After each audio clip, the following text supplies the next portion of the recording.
while WNBA executives were locked in closed-door meetings, trying to prevent a potential season crisis. Caitlin Clark was sitting front row at Prada in Milan. Not at practice. Not at a press conference. Not commenting on revenue splits. Not addressing looming deadlines. Instead, she was overseas. Calm. Smiling. Surrounded by luxury, cameras flashing, global fashion icons in the room. And the timing? That's what makes this impossible to ignore. Because back home, the league is facing one of the most critical negotiation windows in its history. A March deadline. Revenue-sharing debates. Tension between owners and players. Whispers about what happens if no agreement gets done in time. And in the middle of all that, the biggest star in women's basketball is walking into Prada like none of it even exists. Some people saw it as just a fashion appearance. Others saw something very different.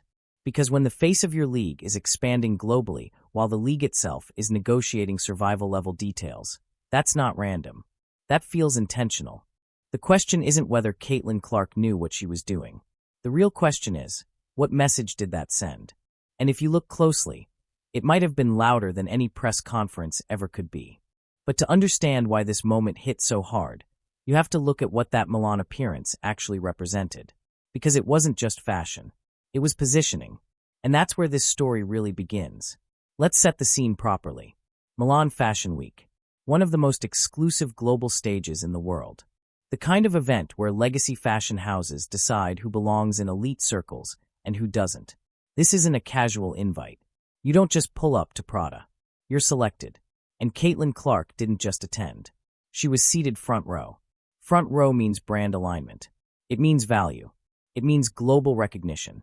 It means you're not just an athlete, you're an asset. The cameras didn't treat her like a guest. They treated her like a headliner. Photos surfaced instantly. Social media lit up. Not just sports pages, fashion blogs, culture accounts, global entertainment outlets. She wasn't being framed as a WNBA rookie. She was being framed as a global figure. And here's where the power shift becomes subtle but serious. When an athlete's identity begins to extend beyond their league, their leverage changes. Because suddenly, your relevance isn't confined to game nights. It's international. It's cross-industry. It's brand-driven. And while executives were debating percentages and deadlines, Caitlin Clark was strengthening something far more durable: independence. Think about the optics. Back home, discussions are heated. Reports suggest tension between players and league leadership. Deadlines looming. Expansion logistics hanging in the balance. Veteran contracts unresolved. Meanwhile, Clark is walking through Milan unbothered. No statements. No panic. No visible concern. Just presence. And presence is powerful. There's something almost symbolic about it. While the league debates how revenue should be distributed, the player most associated with the revenue growth is expanding her global brand footprint. That contrast didn't go unnoticed. Fans started asking questions. Is she distancing herself? Is she signaling something? Is this just coincidence? Or is this a reminder that her platform doesn't depend solely on WNBA negotiations? Because here's what makes this different from a normal off-season appearance. The timing wasn't neutral. The league is in a critical CBA negotiation window. Revenue sharing has officially been triggered for the first time. The conversation about how much players should receive is escalating. And the most marketable face in the league is building luxury partnerships. That's not loud confrontation. That's silent leverage. And silent leverage is often stronger. You don't have to threaten. You don't have to demand. You simply demonstrate your value somewhere else. And when those Prada images went viral, the subtext became clear. Caitlin Clark isn't just a player in this system. She's bigger than the system. Now, does that mean she's against the league? Not necessarily. But it does mean she's operating on a level that changes the power dynamics. Because when one individual's brand starts driving league-wide attention, revenue spikes, media coverage, and global partnerships, that individual becomes central to stability. And here's the uncomfortable truth nobody wants to say too loudly. The league cannot afford to look unstable right now. Not when expansion is happening. Not when new fans are pouring in. Not when sponsors are watching closely. And certainly not when the player most associated with that growth is casually building influence on a global fashion stage. That's not just lifestyle content. That's positioning. It's the difference between needing the league and the league needing you. But this moment wasn't just about brand optics.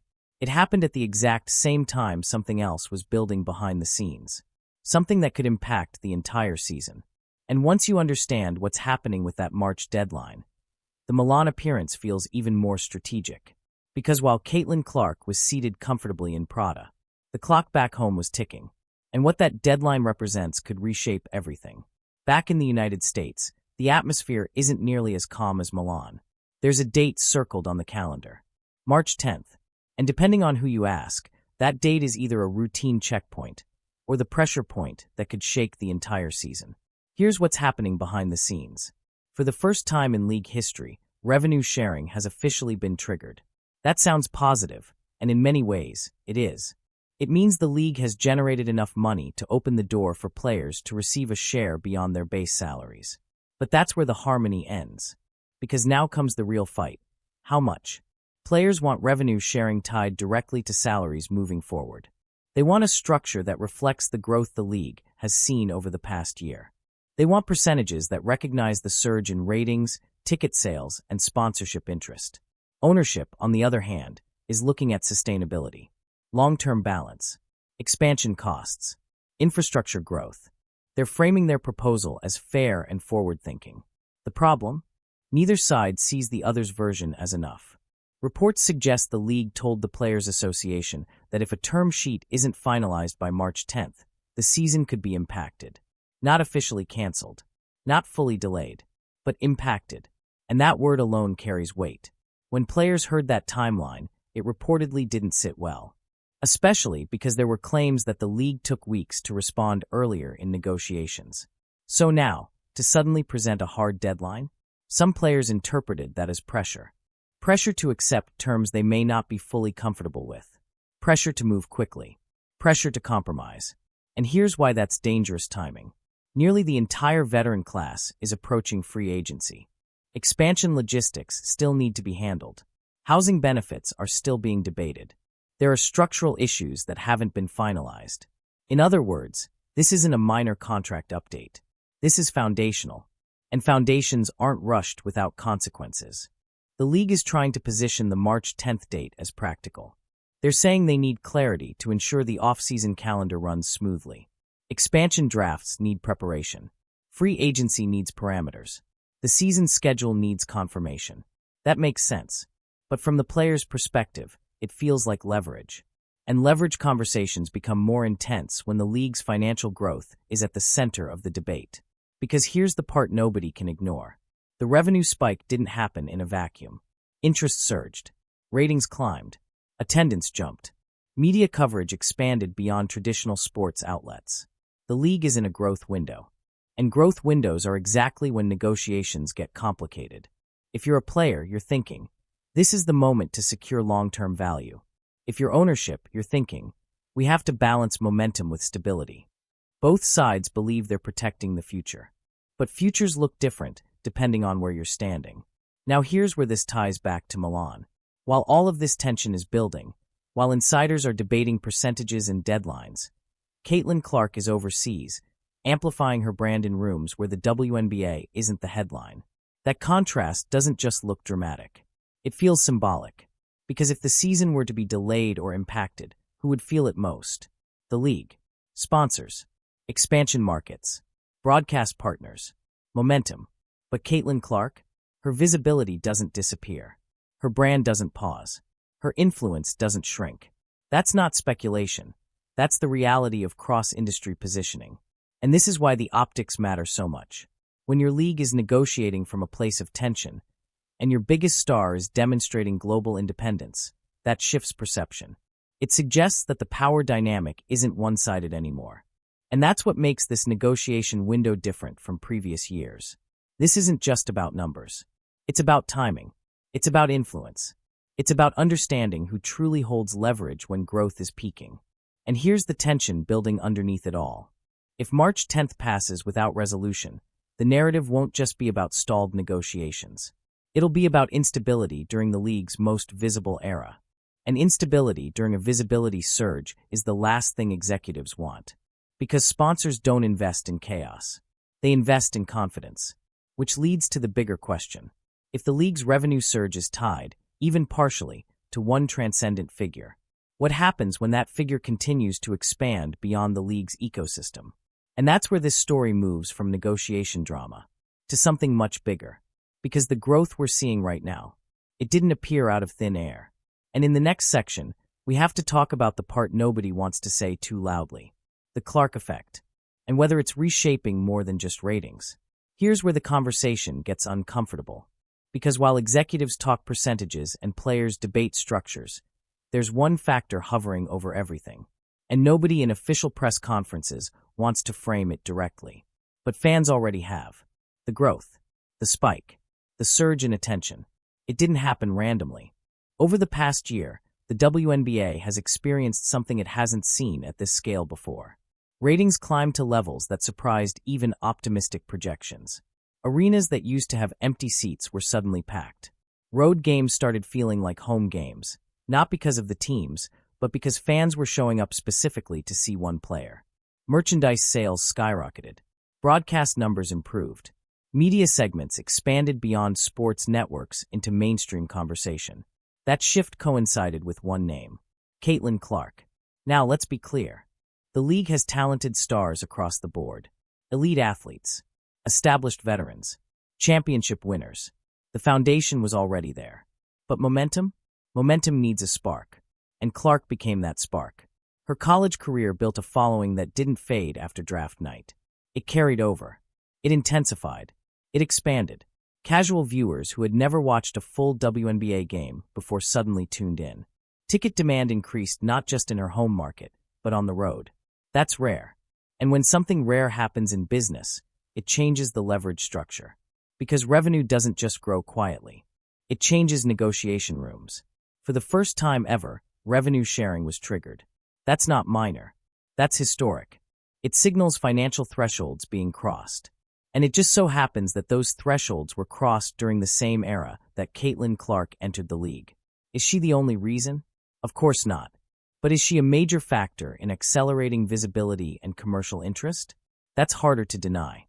And this is the part nobody wants to frame too bluntly. When one individual's presence aligns directly with revenue acceleration, that individual becomes central to stability. You don't have to demand influence. Influence shows itself. And here's where the tension builds.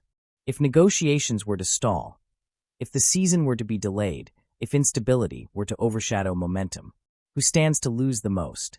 Ownership risks sponsorship confidence. Broadcast partners risk declining viewership. Expansion markets risk losing early excitement. Players risk salary disruptions. But Caitlin Clark? Her platform doesn't collapse. She has brand partnerships forming. She has global visibility expanding. She has cross-industry appeal building. And that changes how negotiations feel. Because when your biggest draw is no longer dependent on the system for relevance, the system has to think carefully. That doesn't mean she's threatening anything. She hasn't made statements. She hasn't taken sides publicly. She hasn't criticized ownership or union leadership. But silence from a central figure can be louder than commentary, especially when that silence is paired with visible global growth. The Prada appearance wasn't just fashion. It was validation.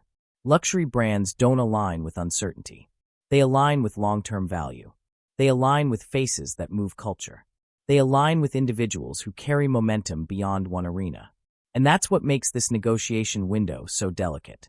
Because if the league's financial growth is partially tied to one transcendent personality, and that personality continues to expand independently, it subtly shifts where the real leverage sits.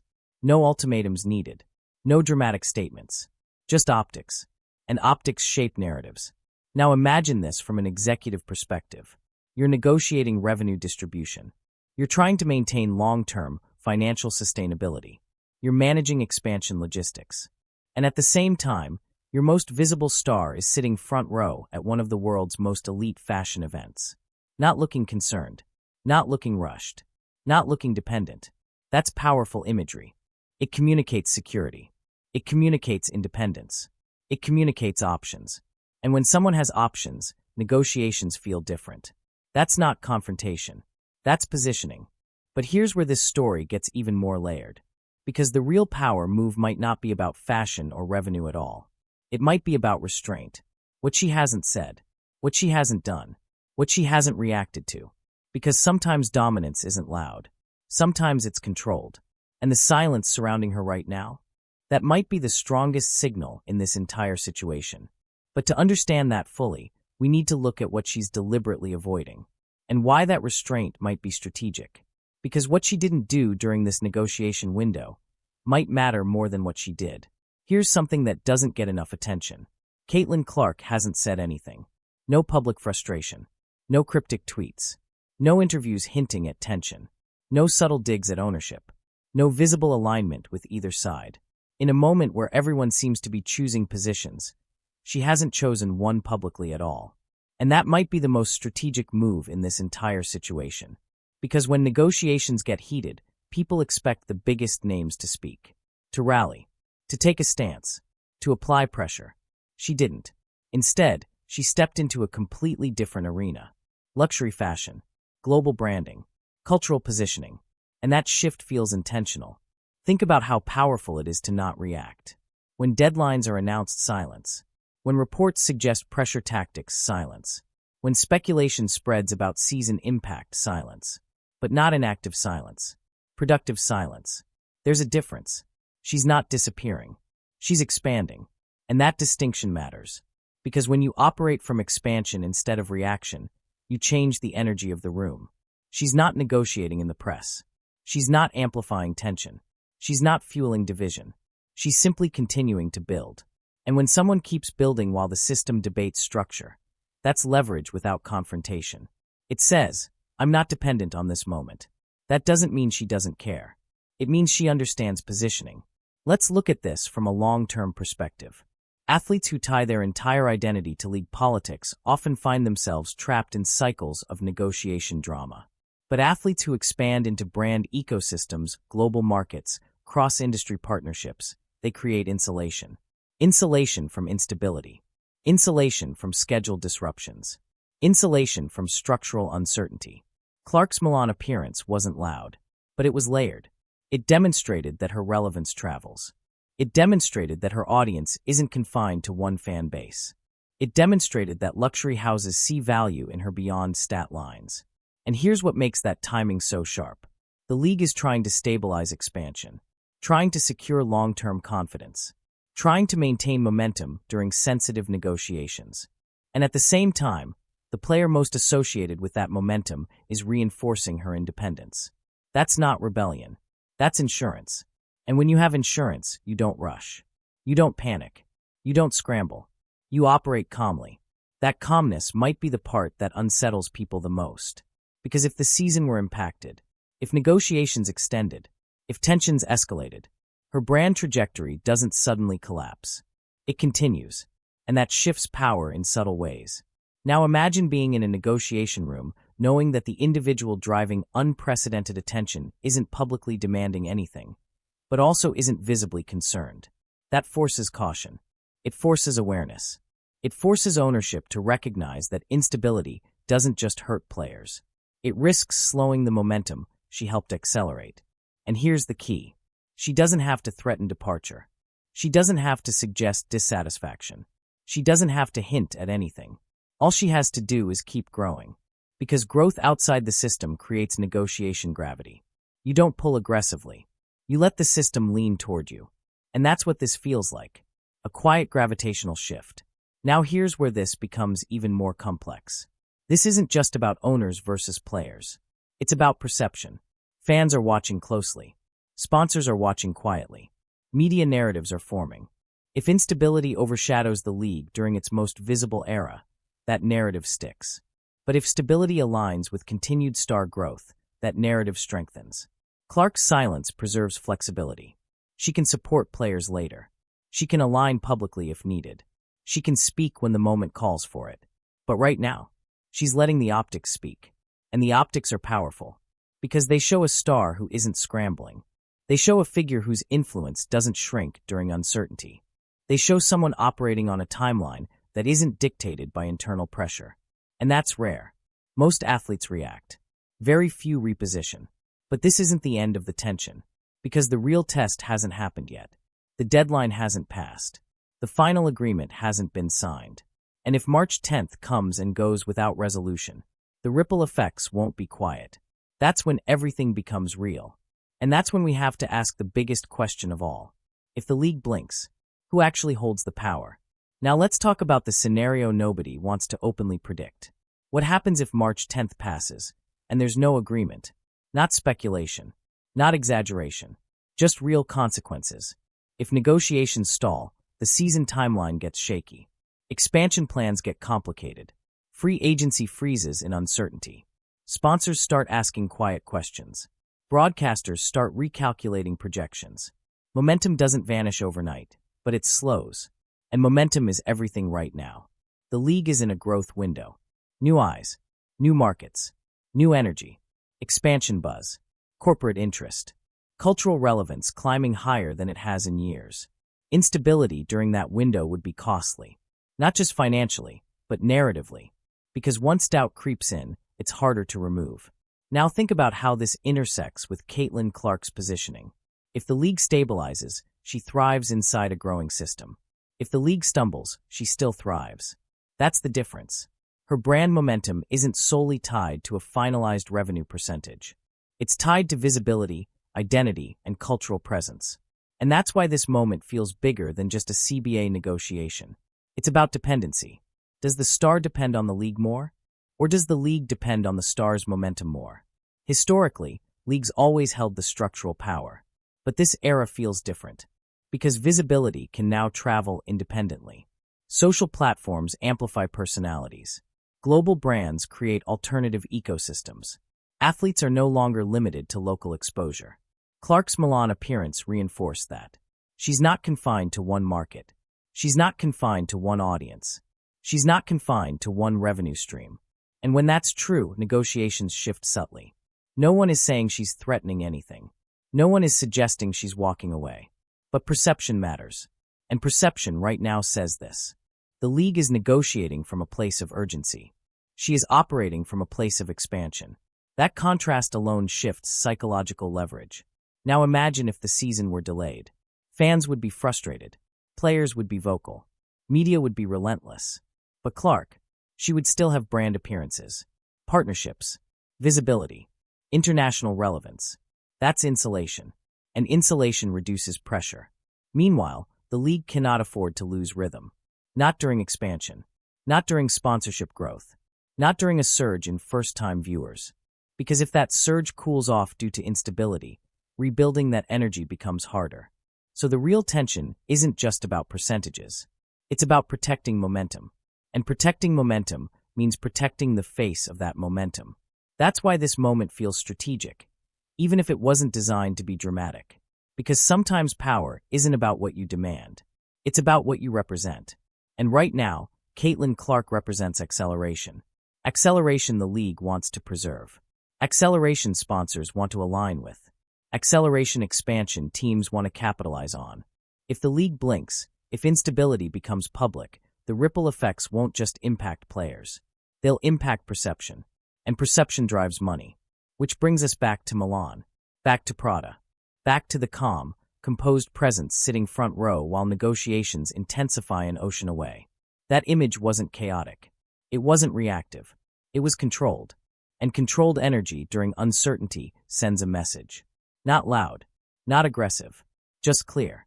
I'm building either way. Here's what most people are missing. This moment isn't really about Milan. It's not even really about March 10th.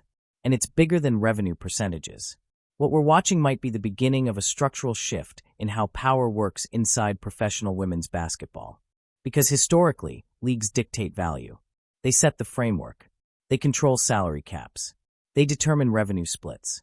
They shape the ecosystem. Players operate inside that system. But when a player's influence starts extending beyond that ecosystem, into culture, global fashion, international branding, mainstream media, the balance subtly changes. And that's what makes Caitlin Clark's current positioning so significant. She didn't just become a star. She became an economic accelerator. Ticket demand surged in cities she visited. Road arenas sold out. Merchandise demand outpaced supply. Broadcast numbers climbed when she played. National conversations expanded. That level of influence creates a different type of gravity. It means when she moves, attention follows. And when attention follows, money follows. And when money follows, power follows. That's not emotional. That's structural. Now here's where it gets deeper. If one player can move national metrics like that, ownership must protect that momentum at all costs. Not because of favoritism, but because of economics.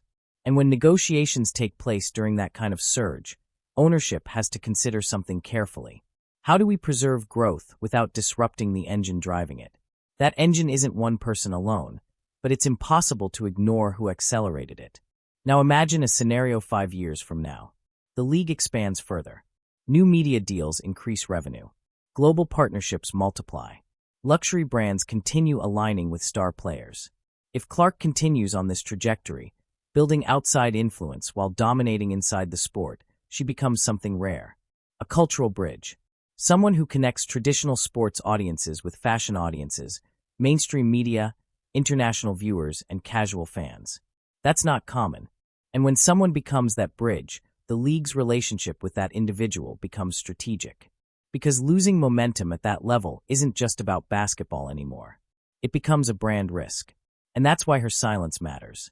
Because if she had publicly taken a strong stance in negotiations, she would have tied herself to one side. But by staying composed, expanding globally, and letting negotiations unfold without commentary, she maintained flexibility. Flexibility is power. It means she can align when needed, support when appropriate, speak when strategic. But she's not cornered, and athletes who aren't cornered operate differently.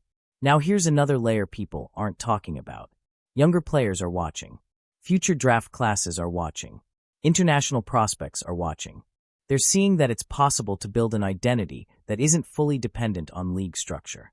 That's important, because the next generation won't just chase roster spots.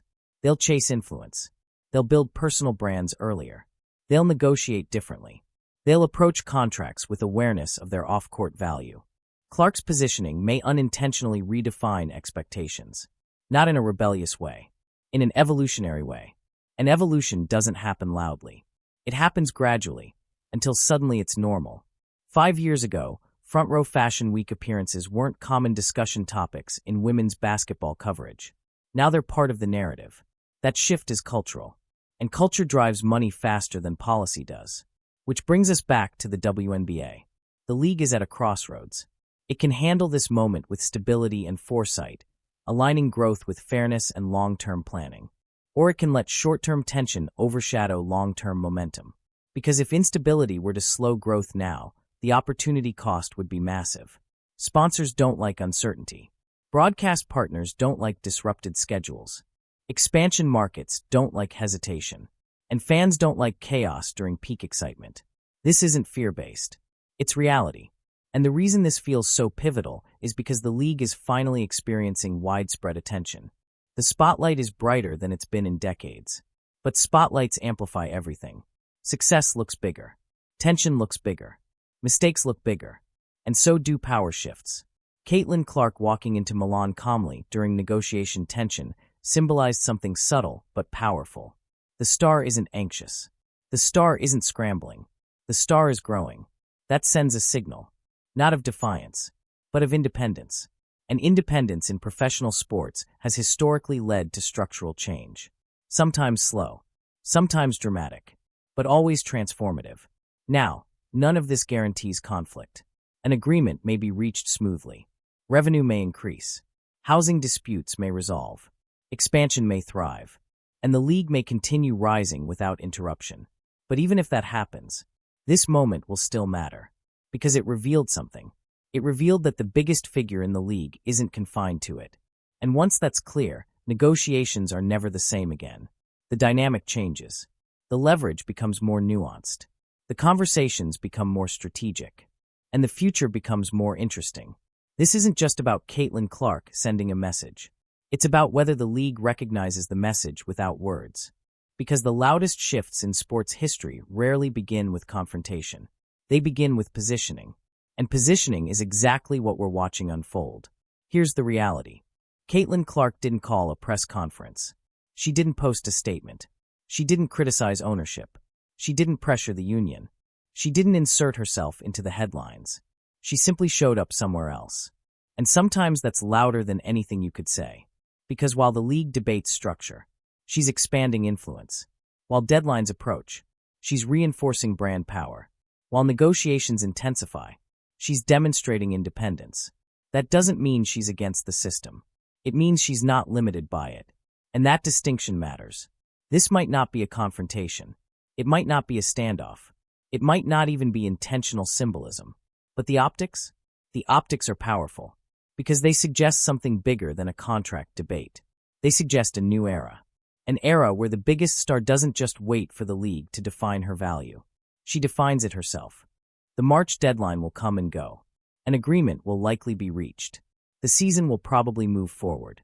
But this moment, this quiet contrast between negotiation rooms and Milan fashion lights, it revealed something important. The power dynamic isn't as one-sided as it once was. And if you think this situation is just about percentages, you're missing the larger shift happening in real time. Because what we might be witnessing isn't just a CBA battle. It's the evolution of influence in women's basketball. And if that evolution continues the way it's trending, the league won't just grow. It will transform. But only if it understands the moment. And this story, it's far from over. If you want real breakdowns when the next update drops, not surface headlines, but the deeper power plays behind them, make sure you hit subscribe right now. Because what happens after that March deadline could reshape the WNBA for years. And we'll be here breaking down every move. Stay locked in.